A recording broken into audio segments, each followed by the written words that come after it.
Hello, ladies and gentlemen, and welcome back to Draven Who Games 8-Bit of Fun, where today we're talking all about the Nintendo Direct and maybe one or two other things as well, but primarily the Nintendo Direct, as you know, huge news. And with that, we're not going to run the normal 8-Bit of Fun intro, we're going to run the new Draven Who Games intro just because it's awesome. So we're just going to run that real quick and we'll get right into the news. So, yeah, let's hit it.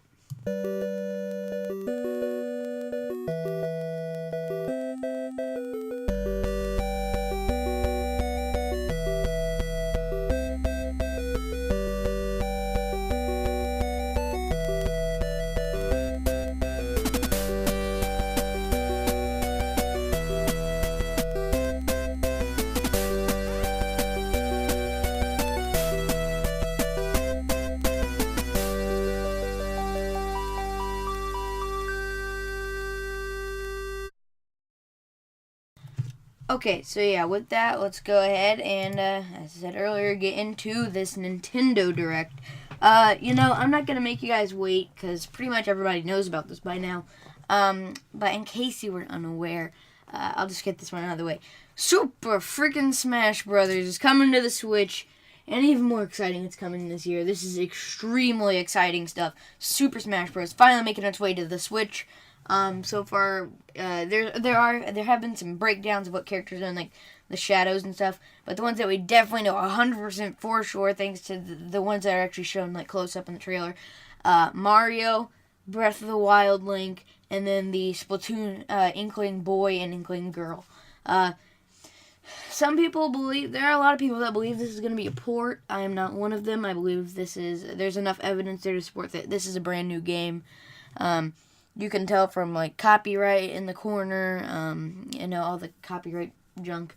And then also, why wouldn't they just come out and say, hey, it's Super Smash Bros. For the Switch, like they did with the Wii U and 3DS version. They didn't name it Smash Bros. Definitive Edition or anything. And that makes me believe that this is its own game. And, that's all I'm going to talk about that one. It's really exciting. I might have a standalone video coming out for that, so I don't want to go too far in depth with it. But yeah. Pretty exciting stuff coming this year. I'm going to guess around September, because that's when the online service is launching. So let's go ahead and get into the 3DS announcements here. So the first one is WarioWare Gold, which is basically a big compilation of a bunch of different WarioWare games. Is coming out August 3rd. It looks pretty cool. I haven't played a lot of WarioWare before, so it seems like a pretty interesting game, and don't have much to say on that. And we're going to try to speed through these things because there's a lot, so yeah. Dylan's Dead Heat Breakers comes out May 24th. It looks pretty fun. Don't know anything about it, so go to the next one. Mario and Luigi Bowser's Inside Story plus Bowser Jr.'s Journey. This is a remake and additional content for the original Mario and Luigi Bowser's Inside Story on, I believe, the Game Boy Advance, or maybe... I think that one might have came out on the DS. But yeah, so that's a remake of that coming in 2019. So it's a little far off now, but still exciting to see. And finally, Luigi's Mansion is getting a remake this year, and it looks pretty neat. Also, there was some news on Detective Pikachu, but it's really nothing new. As you know, that comes out March 23rd, like very, very soon. So yeah. Let's get right into the Switch, and as you guys know, speaking of very, very soon, Kirby Star Allies, it drops very soon, and with that, they have announced that there will be Dream Friends, which include, when you get the game, it'll include, King Dedede, Bandana Waddle Dee, and Meta Knight, so that's pretty exciting. They can team up with you, or your friends can take them over, and that's pretty exciting stuff.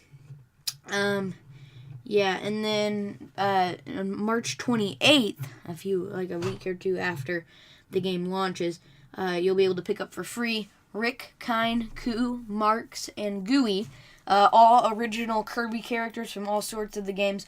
I think most of these come from the Dreamland games and a bunch of the Super Nintendo stuff, and that's really exciting. It's good to see these old characters get a return. I love the Kirby franchise, and pretty exciting stuff. Next up, Okami HD is launching on the eShop this summer. So, no concrete release date there. But, sometime this summer, it looks really awesome. I've heard it's sort of like Zelda in a way. So I'm pretty excited for that. It looks like it's going to have some motion control capabilities and stuff. And looks pretty neat. Next up is, this one's kind of weird, Sushi Striker, The Way of Sushido, comes out June 8th. Looks weird, not going to talk anymore about it. Octopath Traveler, which is a really cool 2.5D, I guess you could describe it like 2D sprites in a 3D environment, and it looks really cool. It's all pixel art, very stylized. It's an RPG, and it comes out July 13th. So that's pretty exciting stuff. There's a demo you can check out on the eShop right now. I haven't played that much of it. I'm not a huge fan of those types of RPGs, but it's still neat. I might pick it up. It does look very, very nice. So, yeah, visually it might just make me pick it up. Travis Strikes Again. No More Heroes, I believe that's what it's called. And that comes out this year. He travels through a bunch of different games and stuff and, wreaks havoc. So, don't know enough about that series to really care. So, yeah, it's exclusive to the Switch. And, yeah. Oh, yeah, also I forgot to mention Sushi Striker, The Way of I cannot speak. Sushido comes also out on 3DS. But anyway, back on track. Dark Souls Remaster is coming out, as you guys know. On May 25th, there will be a network test before the game launches. So that way you can get a little feel for Dark Souls, know if you want to pick it up. If it's too hard for you, don't buy it. And also, a little before then, there will be the launch of the Solaire of Astora amiibo. Hope I said that right. Apparently it was a meme where you would go praise the Sun Lord or something like that. So yeah, it's an amiibo. That was a bad pun. Next, they talked about gold. The Nintendo Gold points can be used for money on the eShop. And you can get money from buying things on the eShop. I already knew that. I recently used mine to get a copy of Mutant Mudds collection on the Switch. And that's a fun game. Not my recommendation this week, but really good game. But anyway, let's get back into it. Mario Tennis, they had like a huge 5-minute section on this thing. It really was kind of boring, but here's some of the main things you can take out of it. Chain Chomp is going to be a playable character, which I thought was freaking awesome, because that's just so weird, but still exciting. And then motion control, that's pretty exciting as well. So it's kind of like the Wii Sports Tennis, but on the Switch now as a full game, and that's pretty exciting, I have to say. I loved Wii Sports Tennis, so it's exciting. And then there will be tournament matches, and those will unlock new outfits and players, which is a big deal, so pretty cool. The one that they show as an outline is a Koopa Troopa, so yeah. And then there will also be a pre-launch online tournament at a later date. They have not announced anything about that yet. And the full game itself comes out on June 22nd, so not that far away. Pretty exciting. Then we have, this one's pretty exciting for me. I know people don't like ports, but Captain Toad Treasure Tracker will be releasing on the Nintendo Switch and the 3DS on July 13th. That's real exciting to me. It looks like a really fun game, and I'm excited. I've just said that like a million times, but whatever.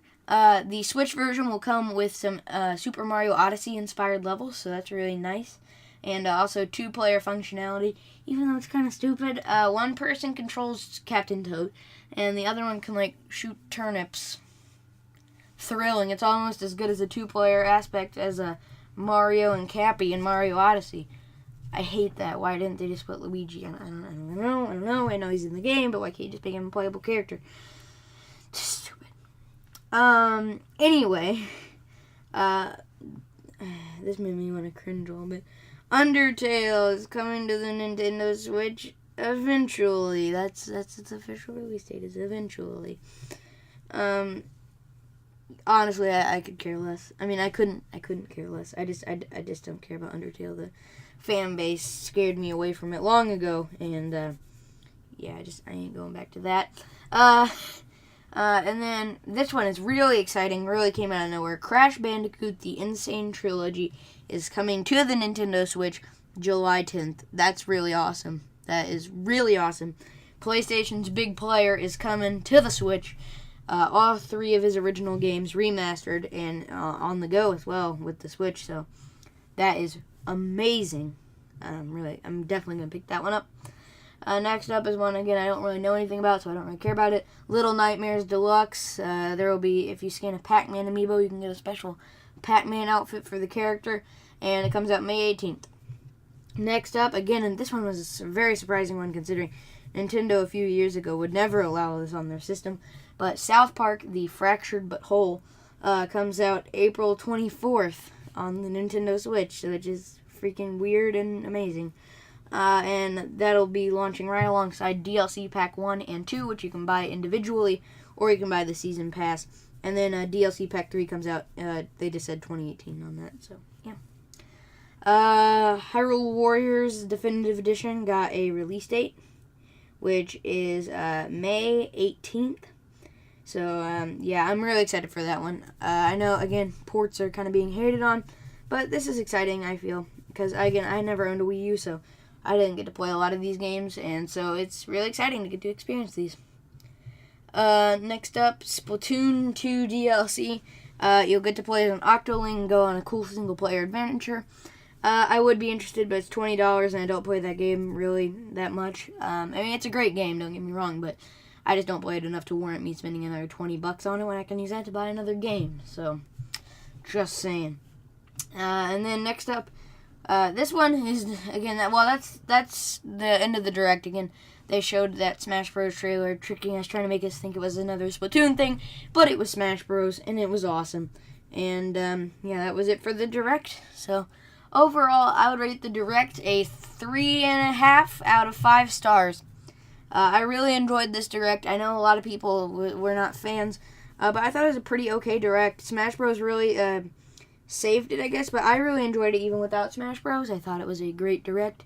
A lot of cool games coming, and yeah. In other news, and the only bit of news that I don't have besides the Nintendo Direct, Call of Duty Black Ops 4 has been revealed. That's the next game in the franchise, so congratulations, Call of Duty fans. Anyway, let's get to my game recommendation. Shooby-doo-doop-scoop-doo. I don't know what that was. Anyway. Oh yeah, I forgot to tell you guys, we're skipping devlog this week because, again, we haven't been working on the game recently. But, you know, whatever. We are going to get back to work on it very soon, trust me. Again, our good music director's working on some stuff, and so am I. So, you know, we're just kind of waiting on some background art and stuff to get in, and then we can really start working on that game. But yeah, so let's get right into my game recommendation. My game recommendation for this week is going to be Yokai Watch 2. Oh, sorry, I don't know if you guys heard that. I accidentally kicked something over. Yokai Watch 2, Fleshy Souls, which I know sounds disgusting, but, you know, it's a very fun game. Now, you're probably like, Draven, Yokai Watch is like a little kid's thing. That's stupid. Why would you ever like that game? And, no, it's a really, really solid game. I would have to recommend it. I got it at Bargain Hunt for $7, and that has to be one of the greatest deals I've ever gotten on something. Like, that was great. I mean, it's still going for $40 at Target, so really good deal I got on it. But it's an amazing game. It's a lot of fun. If you like Pokemon, you're pretty much guaranteed to like this game.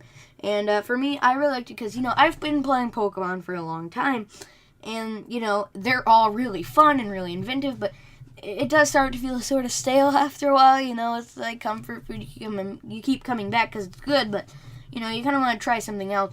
And Yokai Watch is just enough Pokemon to feel kind of Pokemon-ish, but just different enough to give you a fresh experience. Kind of throws you on your feet. You know, you don't really know anything about the game, unless, of course, you've watched the show or whatever. Yeah, it was really nice, refreshing experience. It felt like Pokemon, but with a twist. And, yeah, so you go around with your Yokai Watch, looking for yokai, which are like mystical spirits.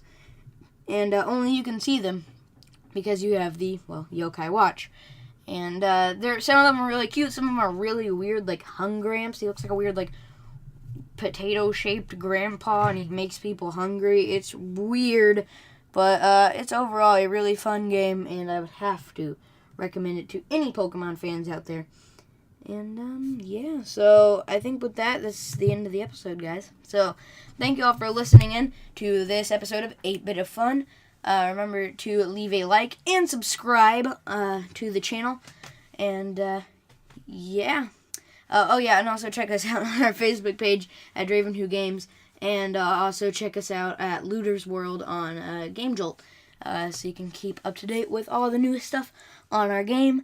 And yeah, comment down below what you guys thought of the Direct, and also what you guys think of the new intro. I know there's a little clicking noise during it. I can't fix that. I've tried. But yeah, with that, just remember to share these videos with your friends if you think they're good. And yeah, see you guys later. Bye. Oh, whoops, sorry. I hit the wrong button. I always do that. Well, anyway, guys, goodbye for realsies this time.